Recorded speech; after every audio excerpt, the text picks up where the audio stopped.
प्यारे दोस्तों, आज हम आपको तारिफ भाई और उसकी 7 साल की बच्ची की रोजे के बारे में बताएंगे, जिसे सुनकर आपके रोंगटे खड़े हो जाएंगे और आपकी आंखों में भी आंसू आ जाएंगे। आप इस वीडियो को लाइक करें या ना करें, ये आपकी मर्जी है, लेकिन इसे आखिर तक जरूर देखें। दोस्तों, तारिफ भाई एक बड़े से बंगले में माली थे और वहाँ पर काम किया करते थे। एक बार वो काम पर जा रहे थे तो उनकी 7 साल की बेटी कहने लगी, बाबा आज मेरा भी रोजा है और आज इफ्तारी में वही लेकर आएंगे जो मैं कहूँगी। तारिफ भाई अपने 7 साल की बेटी की आवाज सुनकर रुक गए और फिर बेचैनी के साथ पीछे मुड़कर पहले बेटी को देखा और फिर अपने बीबी को देखने लगे। बेटी ने कहा, मुझे इफ्तारी में बिरयानी खानी है और रायता और सलाद भी होना चाहिए और समोसे भी, पकोड़े भी और खीर भी, बस इतना ही। उस नन्ही सी परी ने उंगलियों के परों पर एक एक चीज अपने बाप को गिनवा दी, लेकिन उसके गरीब बाप के पास अपनी बेटी की एक ख्वाहिश पूरी करने के लिए जेब में एक सिक्का तक नहीं था। बेबसी से वो अपनी प्यारी बेटी का चेहरा देख रहा था, जो बाप के मुंह से जवाब सुनने के लिए बेताब खड़ी थी। तारिफ भाई ने बेटी से कहा, इंशाअल्लाह मेरी प्यारी बच्ची, मगरिब की नमाज में वक्त है, पहले जोहर की नमाज पढ़ लो, इफ्तारी में अभी बहुत वक्त है। ऐ सुनकर उनकी बेटी सना खुशी के मारे उछलते हुए वहां से चली गई। तारिफ भाई अपने बीबी से कहने लगे, ए क्या पागलपन है, तुमने इसे रोजा क्यों रखवाया, जबकि तुम्हें पता है मेरे पास एक वक्त के खाने के भी पैसे नहीं है, कहाँ से लाऊं मैं इसके लिए इफ्तारी, अगर नहीं लाऊंगा तो इस बच्ची का दिल टूट जाएगा, ए नाराज हो जाएगी। ए सुनकर बीबी ने कहा, हाँ तो क्या फर्क पड़ता है उसका रोजा रखने या ना रखने से, सारा दिन इस बच्ची का रोजा ही तो होता है। मालिक साहब के घर से सड़े हुए फल लेकर खा लिए तो ठीक है, नहीं तो ये पूरा दिन भूखा गुजार देती है, कम से कम बार बार मुझसे खाना तो नहीं मांगेगी। ए कहकर बीबी रोने लग गई तो तारिफ भाई कहने लगे, मैं मानता हूँ, मगर मैं क्या करूँ, यहाँ इन मालिकों की गुलामी से कहाँ जाएंगे, यहाँ काम करते हैं तो सर छुपाने का छत और एक वक्त की रोटी मिलती है, वरना अगर बाहर किराए के घर में जाओगी तो एक वक्त की रोटी के लिए पैसे कमाओगी या फिर घर के किराए के लिए पैसे कमाओगी। इसके बाद तारिफ भाई ने कहा, अच्छा अब रोना बंद कर दो, छोड़ो इस पूरी दुनिया को, हमारे लिए सिर्फ और सिर्फ हमारा रब ही काफी है, जो इन लोगों को इतना मालो दौलत दे सकता है, वो परवरदिगार हमें भी 2 वक्त की रोटी दे सकता है। ए सुनकर बीबी आंसू पोंछते हुए कहने लगी, आपके यही बात मेरे दिल को तसल्ली देती है। तारिफ भाई ने कहा, ठीक है, मैं जाता हूँ और शाम को मालकिन से कुछ पैसे मांग लूंगा, इफ्तारी में उसकी मनपसंद चीजें लेकर आऊंगा। एक कहकर वो चले गए। असर की नमाज पढ़ने के बाद वो तारिफ भाई सीधा अपने मालकिन के पास आई, जो बड़ी सी एलईडी पर कोई शो देख रही थी। तारिफ भाई को देखते ही मालकिन शुरू हो गई और कहने लगी, क्या सारा काम हो गया, बाग की हालत चंद दिन पहले मैंने देखी थी, बहुत बुरी थी, मगर मैं आज देख कर आई हूँ, कुछ बेहतरी नजर आई है, काम चोरी के बजाय मेहनत किया करो, नहीं तो और भी लोग हैं, मैं किसी और को रख लूंगी। तो तारिफ भाई कहने लगे, नहीं नहीं, मैं बहुत मेहनत कर रहा हूँ, खुदारा ऐसा मत करो। तारिफ भाई वहां से निकल जाने का सुनकर भी कांप जाती थी कि इस घर के 4 दीवारी से निकलकर कहाँ जाऊंगा। वो सर झुकाए खड़े हुए थे तो मालकिन कहने लगी, अब जाओ यहाँ से, मुंह उठाकर क्यों खड़े हो गए। तो तारिफ भाई कहने लगे, बेगम साहिबा, आज मेरी बेटी सना का रोजा है।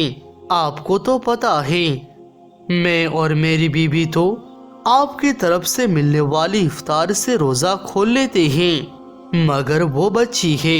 पहले रोजे की खुशी में उसने मुझसे कुछ फरमाइशें की है। उसे इफ्तार में उसकी मनपसंद की चीजें चाहिए, मगर बेगम साहिबा मेरे पास जेब में 1 रुपया तक नहीं है। इसलिए आप मेहरबानी करके मुझे आज कुछ पैसे दे दो।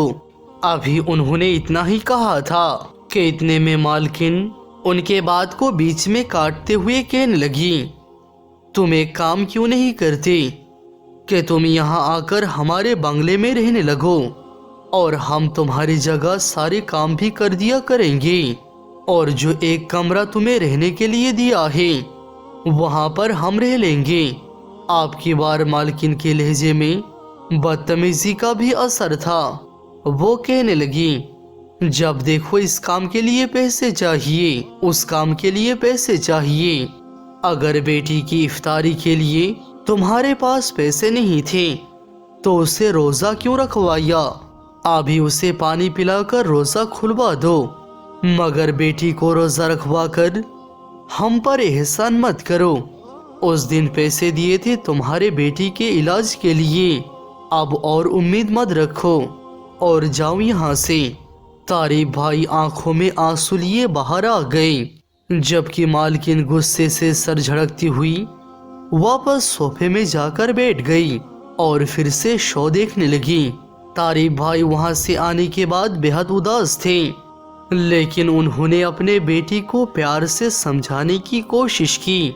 बेटी ने कहा, बाबा आज आपने इफ्तारी के लिए मेरे लिए वह सब कुछ चीजें नहीं लेकर आई जो मैंने आपसे कहा था। तो तारिब भाई ने कहा, मेरी बेटी हम सादगी से इफ्तारी करेंगे जैसे हमारे प्यारे आका सल्लल्लाहु ताला अलैहि वसल्लम किया करते थे। प्यारे नबी पाक अलैहिस्सलाम का नाम मुबारक सुनते ही बेटी की आंखें खुशी और तजस्सुस से चमकने लगी। वो बोली, बाबा क्या सच में हमारे प्यारे नबी पाक सल्लल्लाहु ताला अलैहि वसल्लम सादगी से इफ्तारी करते थे, और वो क्या क्या इफ्तारी में तनावुल फरमाते। बेटी के चेहरे में मुस्कान देखकर माँ भी खुशी से झूम उठी। तारिब भाई ने अपने बेटी से कहा, जी मेरी बेटी, हमारे प्यारे नबी पाक सल्लल्लाहु ताला अलैहि वसल्लम बिल्कुल सादगी के साथ सहरी और इफ्तारी करते थे। खाने में उनका पसंदीदा चीज खजूर थी, और इसके अलावा उनको जो भी मिल जाता अल्लाह का लाखों शुक्र अदा करते हुए आप बाखुशी तनावुल फरमाते थे। बल्कि कई बार तो हमारे प्यारे आका ने इफ्तारी में सिर्फ खजूरें खा लेते और कई बार भूखे रह जाते, लेकिन कभी भी नाशुक्री नहीं करते, बल्कि अल्लाह ताला के शुक्रगुजार रहते। बाप की बातें सुनते हुए बेटी सना मुस्कुरा रही थी। वो कहने लगी, ठीक है बाबा, मैं भी आज सादगी के साथ रोज़ा खुलूंगी और अल्लाह ताला का शुक्र अदा करूंगी। तारिब भाई ने उसका बात सुनते हुए गहरा सांस लिया और झुककर अपनी लाडली बेटी का माथा चूमा। तारिब भाई ने अपने बेटी को समझा दिया कि हम सादगी से इफ्तारी करेंगे, और बेटी भी मान गई। तारिब भाई का बीवी, जिनका नाम सलमा था, वो भी ये सब कुछ सुनकर मुस्कुराने लगी और उठ खड़ी हुई, क्योंकि उन्हें घर के मालकिन के साथ इफ्तारी तैयारी करने में मदद करनी थी। सलमा ने मालकिन से कहा, बेगम साहिबा आज बहुत गर्मी है, लाए मुझे दे दे, मैं खाना बना कर देती हूँ। तो मालकिन जो उस वक्त गर्मी में किचन के चूल्हे के सामने खड़ी थी और बिरयानी बना रही थी, वो कहने लगी, नहीं मैं खुद कर लूंगी, बड़ी मेहरबानी तुम्हारी। दरअसल तुमसे पहले जो मेरी कामवाली थी, मैं भी खाना उससे बनवा लिया करती थी, मगर फिर कुछ वक्त के बाद उसने किचन में चोरी करना शुरू कर दी। कभी सालन चुरा कर, डिब्बे में भरकर ले जाती थी, तो कभी फ्रिज से गोश्त वगैरह चुरा लेती थी और कभी मसालों के डिब्बे से मसाले चुरा कर ले जाती थी। बस फिर मैंने उसे काम से निकाल दिया और उस दिन के बाद से मैं किसी पर भरोसा नहीं करती, खाना खुद ही बनाती हूँ। सलमा उसके बाद अच्छे से समझ गई और उसे उसके हाल पर छोड़ते हुई वहाँ से निकल आई। बिरयानी बनाते बनाते अचानक मालकिन का मोबाइल बजा और वो जो बिरयानी को दम पर रखने वाली थी उसे वैसा का वैसा छोड़कर मोबाइल पर बात करते हुए किचन से बाहर निकल आई और यहाँ से वहाँ टहलते हुए मोबाइल पर बात करने लगी और इस बात से अनजान हो गई कि किचन में चूल्हे पर रखी बिरयानी की देग में छत से छिपकली गिर चुकी थी। फोन पर बात करने के बाद वो वापस किचन में आई और मोबाइल पर नजरें टिकाई बहन का नंबर मिलाते हुए देग में चमचा घुमाने लगी और बिरयानी को अच्छी तरह से मिक्स करने लगी। वो इस बात से अनजान थी कि मसालों के साथ साथ छिपकली का जहर पूरे खाने में मिक्स हो चुका है। मगरिब की अजान होने वाली थी और वो मालकिन, उसका शौहर और उसकी बेटी नैना सब इफ्तारी करने में मशगूल हो गए, जबकि तारिब भाई और उनकी बीवी और बेटी किचन में बैठे उनके खाना खत्म करने का इंतजार करने लगे, क्योंकि उनके बचा कुचा खाना ही इनको मिलता था। इतने में मालकिन का शौहर कहने लगा कि इनको यानी तारिफ के घर के लोगों को अंदर से बुलाकर खाना दे दो, आज उस बच्ची का भी रोजा है। तो मालकिन ने कहा कि आपको कितनी बार कहा है कि मेरे मामलात में दखलंदाजी मत करो, मुझे अच्छी तरह से पता है कि इन नौकरों को कैसे उनकी हद में रखना है। अगर आज इनके साथ अच्छाई करूंगी तो कल को सर पर बैठकर नाचेंगे। आप खामोशी से खाना खाएं। ऐ सुनकर उसके शौहर ने अफसोस में सर हिलाया। इतने में बेटी नैना जो बिरयानी खा रही थी वो कहने लगी, आज तो मम्मा का सारे बिरयानी खाने का इरादा है। ऐ सुनकर मालकिन ने अपनी बेटी की तरफ देखा जो पूरी प्लेट बिरयानी की खा चुकी थी। तो मालकिन ने कहा, सलमा अंदर से और बिरयानी लेकर आओ मेरी जान के लिए। मालकिन की आवाज पर जैसे ही सलमा ने देग की ढक्कन खोलकर उसे चमचे से हिलाया तो उसकी आंखें फटी की फटी रह गई कि देग के अंदर एक छिपकली मरी हुई पड़ी थी। वो उसका ढक्कन जमीन पर फेंकती हुई बाहर चली आई। बाहर आकर देखा तो मालकिन की बेटी नैना अपने गले को दोनों हाथों से पकड़े हुए अम्मा को पुकार रही थी और उसके मुंह से झाग निकल रहे थे। ये देखकर मालकिन अपनी बेटी से कह रही थी, नैना मेरी बच्ची क्या हुआ है? तमाम नौकर जमा हो गए। सलमा ने कहा, बेगम साहिबा बिरयानी की देग में छिपकली मरी हुई है। सलमा की बात सुनकर उन्हें ऐसा लगा जैसे उनके पैरों के तले से जमीन निकल गई है। मालकिन के शौहर ने वक्त को खराब किए बगैर अपनी बेटी को गोद में उठाया और वो सब उसे लेकर अस्पताल की तरफ भागे, जहां नैना का मैदा वाश किया गया। डॉक्टर्स का कहना था कि इसकी हालत अभी भी खतरे में है। रोते रोते मालकिन 2 बार बेहोश हो चुकी थी, जिसको सलमा संभाल रही थी। नैना के कमरे के बाहर 7 साल की बच्ची सना बैठी हुई थी और उसके सेहत के लिए अल्लाह ताला से दुआएं मांग रही थी, जबकि तारिब भाई मालकिन के शौहर के साथ भागदौड़ में लगे हुए थे। मालकिन ने डॉक्टर से कहा, डॉक्टर मेरी बेटी कैसी है? डॉक्टर ने बोला, सच पूछे जब आप लोग इस बच्ची को यहाँ पर ले आए थे तो उसकी हालत को देखकर उसका बचना मुश्किल लग रहा था, लेकिन पता नहीं कैसे वो खतरे से बाहर है। बहुत मुबारक हो। कह कर डॉक्टर वहां से चला गया, जबकि मालकिन फूट फूट कर रोते हुए सजदे में गिर पड़ी। तो उसका शौहर कहने लगा, आज कैसे तुम्हें अपने बेटी की तकलीफ महसूस हो रही है? देखा ना कैसे औलाद की तकलीफ वालिदैन को बेबस बना देती है। मगर तुम्हें क्या, तुम्हें तो सिर्फ अपने बेटी की तकलीफ महसूस होती है।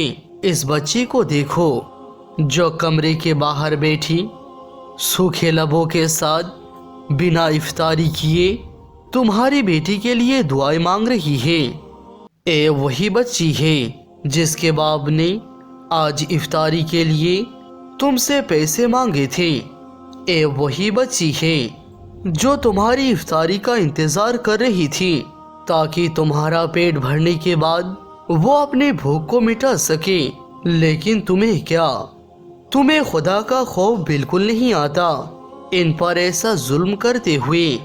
जैसे तकलीफ आज तुम्हें हुई है, ऐसे ही तकलीफ आज तारिब भाई और सलमा भाभी को अपने बेटी को भूखा देकर हुई होगी। जब तुम अल्लाह के बंदों पर रहम करोगी तो अल्लाह ताला भी तुम पर रहम करेगा। अल्लाह के बंदों को तकलीफ पहुंचाओगी तो खुद भी तकलीफ सहने के लिए तैयार रहना। मुझे लगता है कि शायद इस बच्चे के दुआ अल्लाह ने सुन ली है, जो रात के इस पहर भी बिना रोज़ा खोले भूखी प्यासी अपने रब से तुम्हारी बेटी के लिए दुआएं मांग रही है। मालकिन ज़मीन पे सख्ती की हालत में बैठी रही। उसका दिमाग सुन हो चुका था। जबकि ये सब बातें बहते हुए आंखों के साथ रोते हुए दीवार से टेक लगाई तारिब भाई और उनके बीबी सलमा भी सुन रहे थे। 15 मिनट सख्ते के अंदाज में बैठने के बाद वो वहां से उठे और बेजान होते हुए कदमों को घसीटते हुए 7 साल के सना के पास आई, जो कमरे के बाहर दोनों हाथ उठाए अल्लाह ताला से दुआएं मांग रही थी और कह रही थी नैना ठीक हो जाएगी। ये सुनकर मालकिन कहने लगी, बेटी मुझे माफ कर दो, मैं बहुत जालिम हूँ, मेरे किए गए हर जुल्म के लिए मुझे माफ कर दो। सना को अचानक सीने से लगाते हुए मालकिन एक बार फिर से रो पड़ी तो सलमा कहने लगी, नहीं बेगम साहिबा जी, आप ये क्या कह रही हैं? आपको माफी मांगने की कोई जरूरत नहीं है। इतनी देर में मालकिन का शौहर भी वहां पर पहुंच गया और कहने लगा, ए देखो सना बेटी, मैं आपके लिए क्या लेकर आया हूँ। सना की आंखों में चमक आ गई और वो कहने लगी, क्या है अंकल इसमें? तो उसने कहा, इसमें इफ्तारी है। ए देखो बिरयानी, शरबत, खीर, पकोड़े, समोसे, सब कुछ है। अपने सामने पड़ी इतनी ज्यादा चीजों को देखकर सना की भूख चमक उठी। वो मालकिन की तरफ देखकर कहने लगी, ये सब मेरे लिए है। तो मालकिन ने कहा, हाँ मेरी जान, ये सब आप ही के लिए है। अब आपको खाने से कोई मना नहीं करेगा। आपको इनमें से जो खाना है आप वो खा सकती हो। सना ने कहा, अम्मी बाबा, आपने भी तो इफ्तारी नहीं की है, अब दोनों भी आ जाए, हम सब मिलकर खाएंगे। इसके बाद मालकिन और उसका शौहर और सना और उसके अम्मी अब्बा सब एक साथ खाना खाने लगे। सुबहान अल्लाह। दोस्तों, इस रमज़ान की मुक़द्दस महीने में अपने गरीब पड़ोसी और रिश्तेदारों का भी ज़रूर ख्याल रखें। जज़ाकल्लाहु खैरन।